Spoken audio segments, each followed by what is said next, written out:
because Instagram's still on. We don't have anybody there, but that's okay. Okay, it's all right. We'll keep rolling it.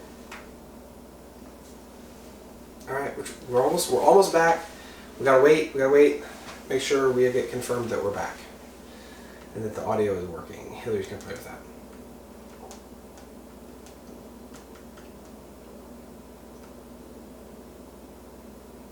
Okay, let's see here.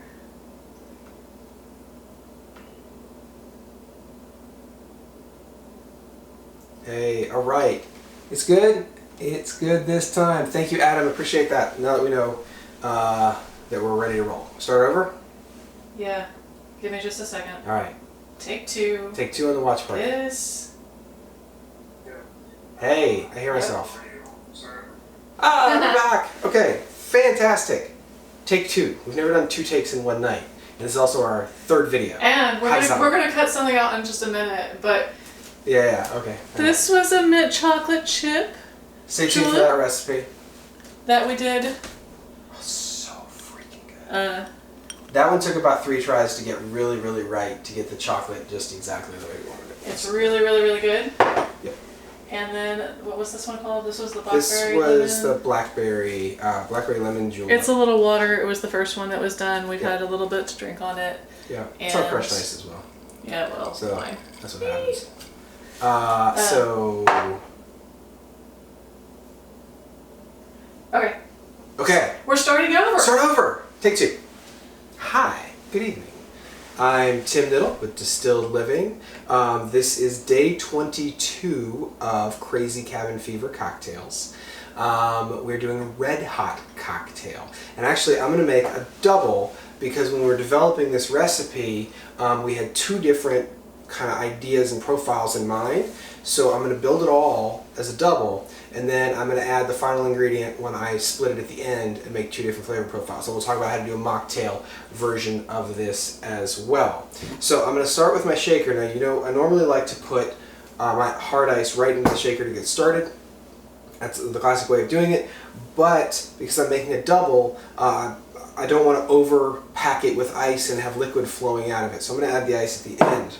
Now, obviously, we're going to want some heat on this cocktail. So we're using crushed red chili pepper flakes. And this is going to get a half a teaspoon. This is going to get a lot of this. It's going to give it, these are not going to be left in, so they're only about what it extracts in a very brief period of time.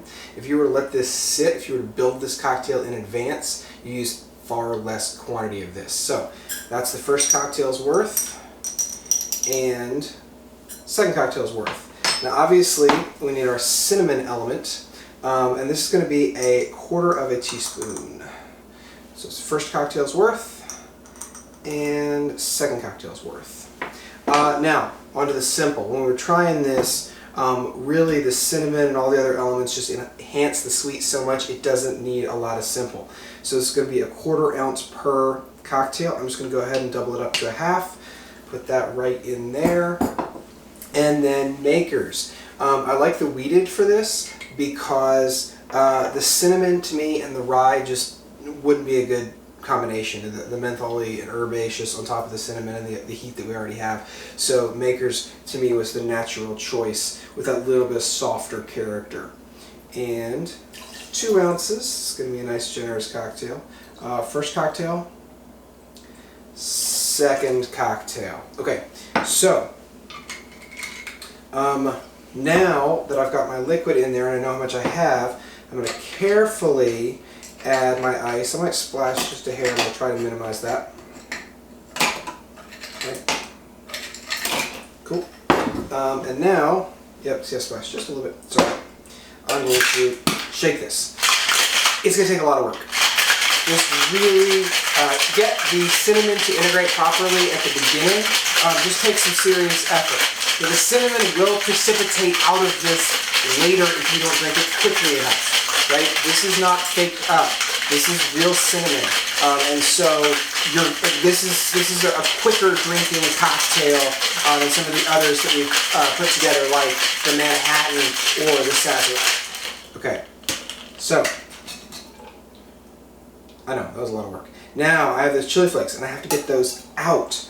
Like I was mentioning, I don't want them sitting in there. Now, there's two different ways of building this, and if I was making this cocktail from the beginning, I would have introduced these additional flavors into the shaker. But these are going to have the same viscosity as what I've created here, so I can stir it rather than shaking it, it's going to work. So for a more complex and robust, we're going to do a dash of Angostura bitters. For a sweeter or a more candy-like, we are going to do a little bit of vanilla, and you all know the trick for getting just a small amount of vanilla extract, right? Is you're going to pull it out with the straw, do it just like that over the top. Now, Hawthorne strainer to hold back the ice, and my fine mesh in order to prevent any of the the crushed red pepper flakes from getting down in there. I'm going to give it a little bit of a swirl again, because as I said, the cinnamon will have a tendency to precipitate. So, alright, and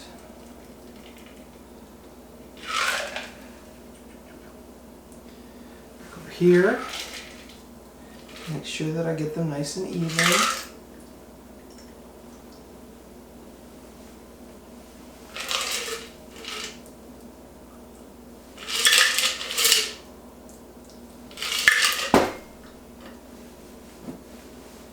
Cool.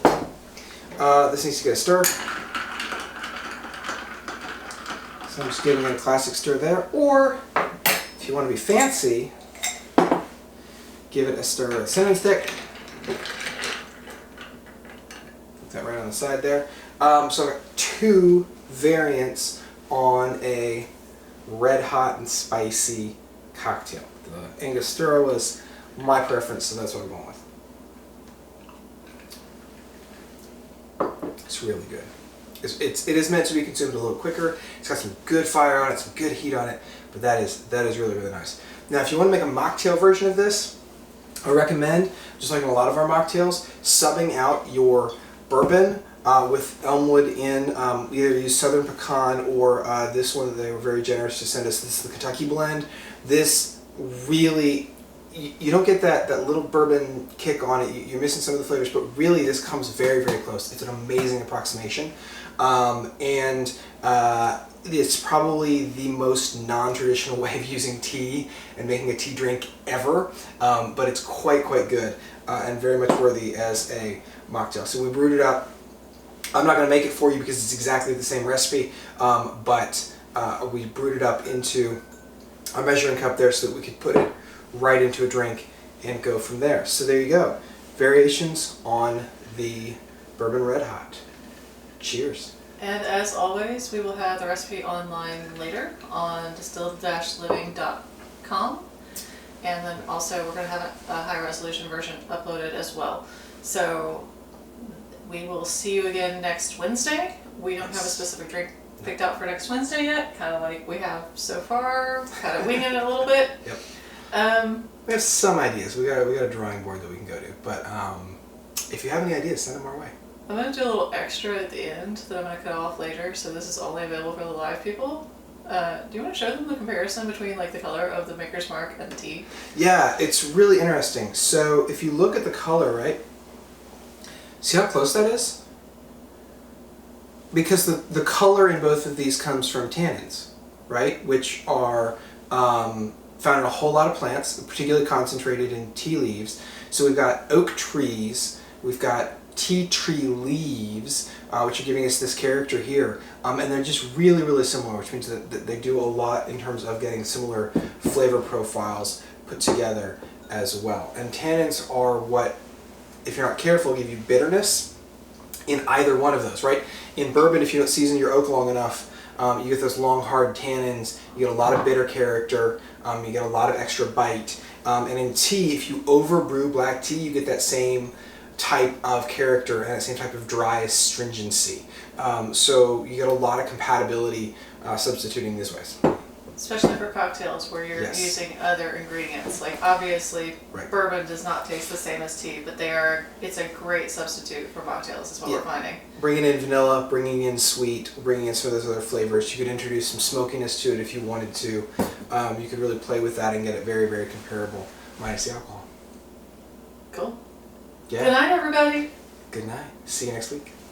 And look for those other videos. We're really excited about those. Those come out really, really well.